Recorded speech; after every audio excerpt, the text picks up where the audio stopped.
Okarun melesat dan menyambut serangan Evil Eye yang begitu dahsyat. Pemuda itu jadi lebih tangguh dan mampu menandingi kecepatan Evil Eye. Ledakan power Okarun nampak setara atau bahkan lebih tinggi dari biasanya. Pemuda itu mampu memukul dan menghempaskan Evil Eye berulang kali. Lebih hebatnya lagi, tidak ada satu serangan Evil Eye yang bisa mengenai Okarun. Ketika Evil Eye melepaskan rumah terkutuknya, tanpa disadari Okarun bisa menghindari serangan itu secepat kilat. Okarun benar-benar di atas angin dan dia menguasai jalannya pertarungan. Pemuda itu mendekati Evil Eye dan segera menghujamkan yokai itu ke tanah. Tidak berhenti di situ, Okarun juga mengeluarkan serangan ultimate-nya. Dia menyundul tubuh Evil Eye hingga menabrak rumahnya Seiko. Akibat serangan itu, rumah Seiko langsung hancur lebur dan rata dengan tanah. Pelepasan bodoh serius membuat Okarun kembali ke wujud normal. Pemuda itu kehabisan tenaga dan sudah mencapai batasnya. Walau kepayahan, anehnya Evil Eye malah tertawa terbahak-bahak. Dia benar-benar senang dengan pertarungan yang luar biasa ini. Yokai itu mengajak Okarun berduel dan bermain lebih lama lagi. Dia lantas mendatangi Okarun dan memaksanya berubah lagi menjadi yokai. Tentu saja kondisi ini cukup gawat, mengingat Okarun tidak bisa berubah lagi setelah melepaskan kekuatan ultimate-nya. Kendati demikian, Okarun meminta semuanya tidak ikut campur dalam duel ini. Okarun pun terlihat tegang hingga kakinya gemetaran. Untuk berdiri saja rasanya benar-benar susah setengah mati. Okarun pun hanya bisa diam saja ketika Evil Eye sudah berada di hadapannya. Evil Eye memaksa agar pemuda berkacamata itu berubah menjadi yokai lagi. Anehnya si Okarun tidak mau berubah lagi. Dia melakukan ini karena tidak mau merundung makhluk yang lemah seperti Evil Eye. Jelas saja pernyataan Okarun membuat semua orang bingung. Evil Eye pun meradang karena disebut-sebut tidak bisa mengalahkan Okarun. Yokai itu sangat kesal dibilang lemah. Dia pun berdebat dengan Okarun dan menekankan bahwa dirinya itu sangat kuat. Ketika Evil Eye semakin kesal, Okarun pun memberikan sebuah penawaran di mana dia akan meladeni Evil Eye jika yokai itu sudah lebih kuat dari saat ini. Okarun tidak mau melawan makhluk yang suka membuat masalah dengan orang lain. Pemuda berkacamata itu menekankan agar Evil Eye tidak menyakiti orang dan hanya fokus bertarung dengannya saja. Jika Evil Eye menolak, maka Okarun tidak akan pernah meladeni ajakan bertarung Evil Eye lagi. Tentu saja Evil Eye makin kesal dan menegaskan bahwa dirinya hanya akan bertarung dengan Okarun saja. Momo pun bertanya pada Turbo apa yang sebenarnya direncanakan Okarun. Nenek Turbo lantas menjawab bahwa Okarun ingin menjadi lawan main Evil Eye. Sebelum itu, Okarun mengungkapkan bahwa Evil Eye ingin serius bermain. Okarun tidak tahu alasannya, tapi bagi Evil Eye sepertinya membantai orang mungkin sama saja dengan bermain-main. Selain itu, Evil Eye tidak ada bedanya dengan bayi yang baru lahir. Jadi dia pasti ingin menikmati permainannya sendiri. Jika Okarun bisa mengalahkan Evil Eye, mungkin yokai itu bisa terfokus padanya dan tidak akan membahayakan orang lain. Endingnya, Okarun mungkin bisa berteman dengan Evil Eye. Okarun menegaskan bahwa Evil Eye bisa bertarung melawannya seminggu sekali, tepatnya setiap hari Selasa selepas pulang sekolah. Anehnya Evil Eye langsung menyetujui persyaratan itu. Sebagai bukti keseriusannya, Evil Eye memberikan celana dalamnya pada Okarun. Setelah perjanjian dibuat, Evil Eye nampak bersemangat untuk membantai Okarun minggu depan. Sedetik kemudian Jiji kembali sadar dari pengaruh Evil Eye.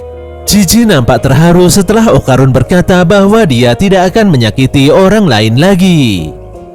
Pada pagi harinya, Manjiro mengamankan celana dalam Evil Eye. Dia akan mengambil tanggung jawab penuh untuk menyimpan benda terkutuk itu di kuilnya. Setelah Manjiro berlalu, kedua orang tua Jiji tiba-tiba datang bertamu. Tentu saja kondisi ini membuat Jiji begitu kaget. Seiko pun mengingatkan Jiji untuk terus berlatih mengeluarkan kekuatan rohnya. Bagaimanapun juga, kutukan Evil Eye masih tersimpan di tubuhnya. Jika terjadi apa-apa, Seiko meminta Jiji untuk datang kapanpun. Jiji lantas berpamitan dan pulang bersama kedua orang tuanya.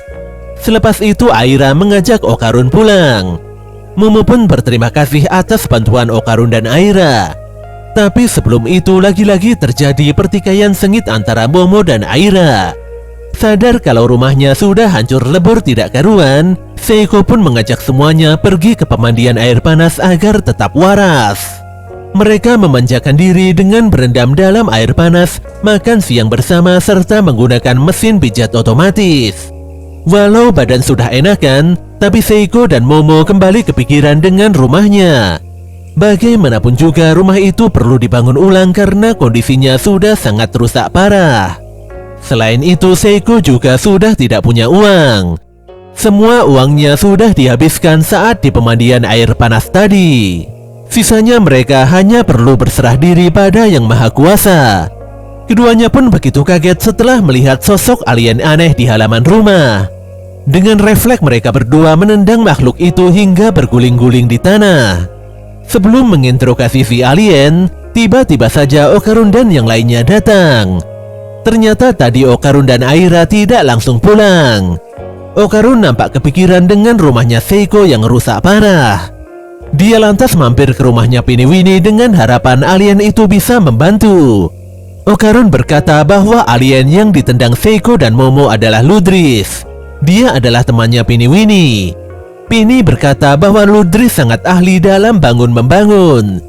Jika diizinkan, Ludris bisa membangun rumah dalam waktu sekejap.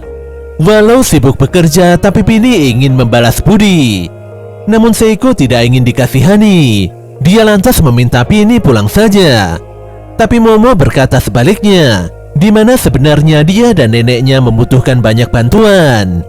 Di sini Seiko mulai pasrah dan membiarkan Pini membantunya. Pini lantas mengeluarkan banyak sekali kubus yang ternyata adalah nanoskin. Nanoskin itu adalah bahan dasar untuk membangun rumah. Cara penggunaannya cukup mudah, di mana semuanya tinggal menyusun kubus nanoskin tersebut dan kemudian membentuknya sesuai dengan wujud yang diinginkan. Apapun bisa dibentuk dengan nanoskin. Jika sampai rusak, maka tinggal memolesnya sedikit saja hingga bentuknya kembali bagus seperti sedia kala. Okarun dan Momo benar-benar takjub dengan kehebatan teknologi nanoskin. Saking canggihnya, nanoskin bisa menangkap gelombang listrik di otak dan mewujudkan bentuk benda apapun sesuai dengan bayangan penggunanya. Semuanya pun nampak sibuk membangun rumah hingga malam hari. Tanpa terasa, esoknya rumah sudah jadi dengan sempurna. Seiko dan Momo sangat berterima kasih atas bantuan semua orang, khususnya Pini dan Ludris. Pada keesokan harinya, Momo dan Jiji terlihat berangkat ke sekolah bersama-sama. Momo pun begitu kaget mendengar pengakuan Jiji, di mana pemuda itu bisa berubah berulang kali menjadi Evil Eye. Tapi Jiji menerangkan bahwa Evil Eye tidak berbuat jahat dan selalu menepati janji. Latihan penguatan roh membuat Jiji lebih terhubung dengan Evil Eye. Apapun perasaan Evil Eye, Jiji mampu merasakannya. Kondisi ini pun membuat Jiji benar-benar bersemangat. Momo lantas meninggalkan Jiji karena pemuda itu mulai tebar pesona di hadapan banyak gadis sekolah. Tapi Momo kaget bukan main ketika salah seorang siswi memberikan minuman dingin pada Jiji. Dan benar saja, setelah menenggak minuman dingin itu, Jiji langsung berubah menjadi Evil Eye. Walau berubah jadi Evil Eye, tapi semua orang yang tidak memiliki kekuatan roh hanya bisa melihat sosok Jiji secara normal. Para gadis pun begitu kaget karena pemuda yang mereka pikir Jiji itu melontarkan kata-kata buruk. Untuk mengurangi kecurigaan, Momo langsung menarik Evil Eye memasuki sekolah. Tapi Evil Eye tidak mau berubah menjadi Jiji. Dia malah bermain sepak bola karena mengira bola itu merupakan bola roh miliknya. Semua pemain pun dikalahkan serta dihempaskan masuk ke dalam gawang. Di dalam kelas, Evil Eye selalu berulah dan tidak bisa diam. Momo yang mulai terbiasa dengan kelakuan Evil Eye berusaha memberikan contoh agar Evil Eye bisa bersikap normal layaknya Jiji. Walau bisa memakai pulpen, namun Evil Eye mulai berulah di hadapan guru dan siswa lainnya. Kondisi juga tidak semakin baik karena Momo tidak menemukan minuman panas pada vending machine minuman. Padahal dia berniat membelikan minuman panas agar Evil Eye berubah menjadi Jiji. Lebih parahnya lagi, makanan biasa juga tidak ada yang panas. Di waktu istirahat siang itu, Evil Eye ingin menyantap makanannya dengan tangan kosong. Tapi Momo segera menghentikannya dan meminta yokai itu untuk menggunakan sumpit. Sayangnya Evil Eye tidak bisa menggunakan sumpit dengan benar. Semua makanan pun jatuh kembali sebelum masuk ke mulutnya. Tentu saja hal ini membuat Evil Eye sangat kesal. Dia lantas mengaktifkan kekuatan supernya dan memakan mie-nya dengan beringas. Sekembalinya di kelas, Miko dan Muko bertanya pada Momo mengapa kelakuan Gigi begitu aneh. Momo pun mengalihkan pembicaraan dan malas berkomentar. Tapi gadis itu langsung serius setelah mendengar pembicaraan Muko tentang hantu apartemen. Dikarenakan tidak memiliki HP, Momo jadi tidak mengetahui banyak hal viral yang terjadi belakangan ini. Miko lantas menunjukkan sosok hantu kompleks apartemen melalui layar ponselnya, di mana makhluk itu adalah bola melayang yang memiliki warna emas.